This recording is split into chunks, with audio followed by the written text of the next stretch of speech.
What really scary horror story really happened in your life or to the people you know? I came home from my homecoming dance. It was 2 a.m. In high school I was a pretty blue-eyed blonde. I went to hang my coat in the closet and heard something brush against the front door. Thought it was the wind blowing the fall wreath. Walking to my bedroom, I realized earlier that day I had seen my mom take the wreath down. As I reached to pull my bedroom shade down, I see a grown-ass man standing right in front of my bedroom. My lights were off. I didn't think he saw me see him. I army crawled into my parents' room. Woke my dad up. "Dad, there's a man outside my window." My dad ran across the hall and leapt over my bed in a single bound, grabbed my lamp and nearly went through the window at him. Two things I will never forget that night: the profile of that man's face, and the sounds my dad made nearly going through that window. He became an animal. Not sure which was more terrifying.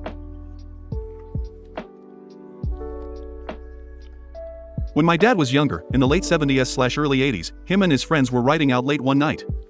They always passed by this church. They lived in a really rural area. This night when they passed the church, they saw people standing at the church, not moving, just standing out there close to the church. They turned around and drove back by the church, and this time everyone standing by the church turned their heads and looked at my dad and his friends. My dad said they knew immediately these were not people. They all had bright orange glowing eyes and looked like demons. This was the first time they could see their faces. They drove off as fast as they could. A week later the church burned down to the ground. The fire was so intense and so hot that nothing was left of it but ashes. You couldn't tell that it was a church. Everything burned up inside of it to ashes. My dad has taken me out there a few times to show me where it was. The grass never grew back where it burned down. Today it's just an open lot with a big area of dirt and no grass. It seems unbelievable, but my dad isn't someone who makes up stories like that. I'm from southern Utah, and there's not much to do in the area for 18 to 20-year-olds. I and my friends would regularly drive to some campsite and have a fire and jam and chill. One summer night, all of our usual spots were occupied, so we drove about 30 minutes south and pulled off the highway into this scrubby field. We decided not to attempt a fire and just stargaze in the back of the truck with a bunch of blankets. There was a tree about 20 feet away from the truck that we designated as the bathroom, so no one wandered away and got lost or hurt. My friend had to pee but was scared to go alone, so I went with her. Neither of our phones had a good flashlight, and it took a bit of navigating to avoid rocks and cacti. When we started to head back to the truck, we heard a giggle off to the side of us, toward the mountains. It spooked us, and we yelled at whoever it was to stop being a jackass. Then we heard another voice, much lower pitched, almost like it was slowed down, to the other side of us and started running to the truck. When we got there, everyone was still in the truck bed. All of them claimed to have been there the whole time. We accused them of trying to freak us out. They accused us of the same thing. Before we went to the tree, we had been talking about skinwalkers and wendigos and other native folklore, and everyone was convinced that the two of us were making it up. At the same moment, and too late, we remembered that you weren't supposed to talk about those kinds of spirits because it attracts them. We all decided to nope out and piled into the vehicles. The pea tree was in the direct path of the car's headlights. The second they came on, we all saw a huge white thing standing in front of the tree facing us. It was 8 feet tall at least and looked horsish, but on 2 legs. As soon as the light hit it, it was gone. We were all screaming and almost crashed into each other trying to get out of there. We only went to designated camps after that.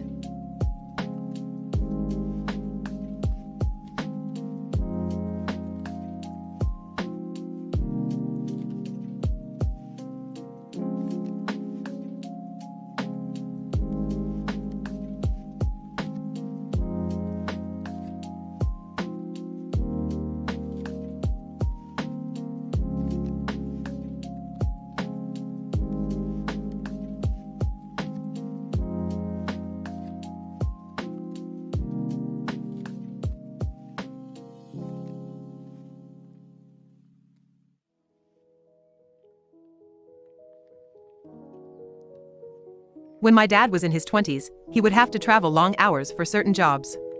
One night, he was driving on the Outback Highway, only one on the road, about 2 to 3 a.m. in the morning. At one point, he looked out his window and he saw a face of an older man staring back at him. The old man then opened his mouth telling Dad to pull over, and it was gone again. Dad freaked out and pulled over to regain himself and kept driving.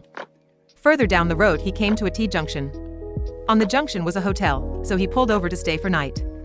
It was a nice-looking hotel. The concierge lady said that they had only just been through renovations. A few months ago, a truck driver had fallen asleep at the wheel and crashed through their front doors. Dad never likes telling the story cause he doesn't really understand or genuinely believe what he saw. But rest of my family and I believe it was the truck driver he saw warning him.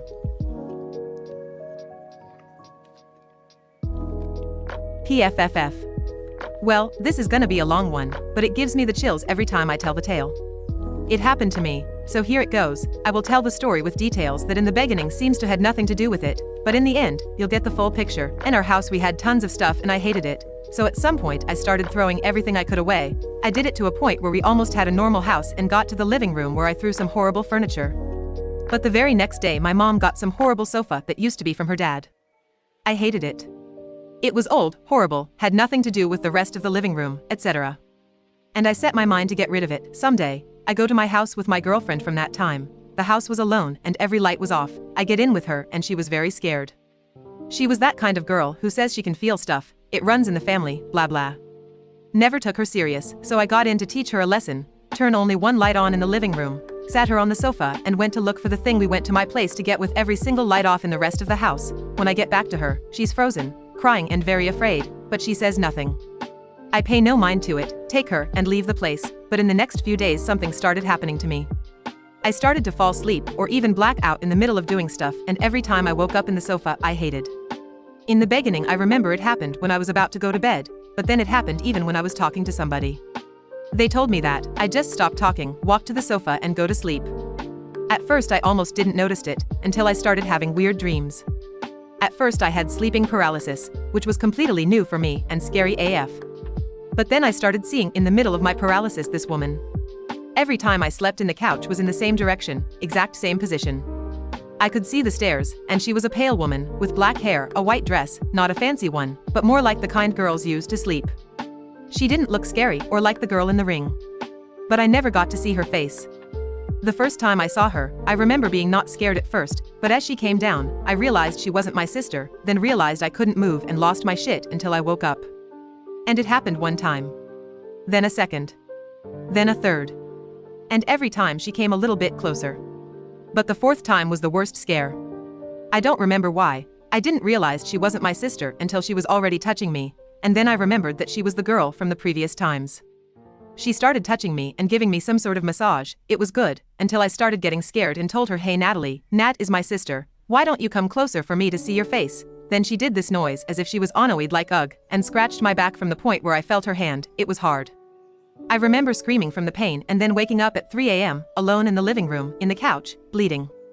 I lost my shit because I was looking a logical argument, thinking I did that to myself, but my arms were as far as possible to my back. I went running to my bedroom and saw the scratch on my back. It was huge and it burned from the inside out. It wasn't like bleeding, but you could see some blood.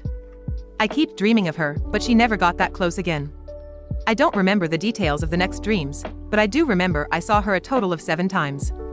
And the last one was the most different from them all. I had a dream where I was some sort of priest or a reporter. I remember there were 2 men and I was one of them, but I don't remember which one. And we were like in the 1920s. Take into consideration that, in the US those times were civilized, but in my country that time was really underdeveloped also. Anyway. The other guy and I went to a town because there was something weird going on with some lady, and we went to investigate, the priest sent by the church and the reporter because he heard some crazy stories. So they went into the lattice house and there she was. Alive, a beautiful lady who told us that the people from the village think ill of her and she's just a regular lady who keeps her things to herself.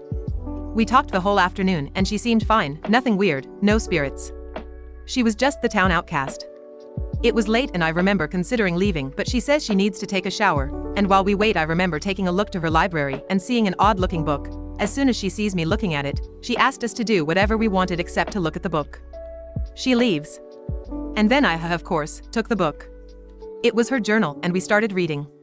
Turns out she wrote about how she found her husband having an affair with her best friend from childhood and she went crazy. She wanted to kill them, to die, to whatever, but never got the guts to do anything about it or to confront them. So she tried to summon a devil and it came. She wrote how he gave her a different kind of deal. He didn't want her soul, he wanted her body. He was going to end the affair, but she was going to lend him her body for 5 years. Then she wrote how her friend and husband were horrifically murdered and the killer never found. Later she wrote that she one day woke up 5 years later with absolutely no clue of what went on during that time. and she could only feel something horrible happened, but simply was unable to figure it out. When she woke up, she only saw the disgust in everyone's faces, and she simply went on with her life, but said that the worst part was looking at the mirror, since now she looked different. Then there was a photo of her in the journal which she drew over some horrible features. I remember reading all that and losing it, seeing the photo with the horrible drawing and telling my partner we need to leave that place ASAP, and then the door opened and there was she. She looked at us and said something like, "I only asked you for this," and then she wasn't there. I freaked out. She disappeared in the blink of an eye. I turned around to leave that place running, and she was behind me, but I saw her with the same face as she drew herself. In that instant I woke up with my heart beating incredibly fast, but I woke up to a sleeping paralysis. I was scared as never was before, and there she was. But this time she was crying. She sat next to me while crying, and the only words that came out of her mouth were, "I'm sorry. I'm so sorry. I'm so sorry. Please forgive me." I was so scared I didn't want to upset her, so I only said, "Don't worry. I forgive you," and I woke up the next second. She wasn't there. It was again, as always, 3 a.m., and that was the last time I ever dreamed of her. I told the story to a couple of people and gave them all the chills. But then I got together with my ex, the one at the start of the long story, and tell her everything, with every detail I could remember, and she was pale. Then she tells me Javi, the girl was like my height, pale, white dress, long black hair. Then and there I lost it, because when I told her the story I never described the girl. I said yes and felt tears of fear in my eyes. Then she responded, "That day that we went to your house I was so scared, because I could see that girl looking at you from the darkness, and when you went up to the dark she walked right behind you until you came back down, but she stood in the stairs looking at us." I remember crying in that moment and being as afraid as when I felt her next to me. But never again saw, felt, or dreamed with the girl after I said that I forgive you to her, but never understood why she was asking me to forgive her. Never digged into it either.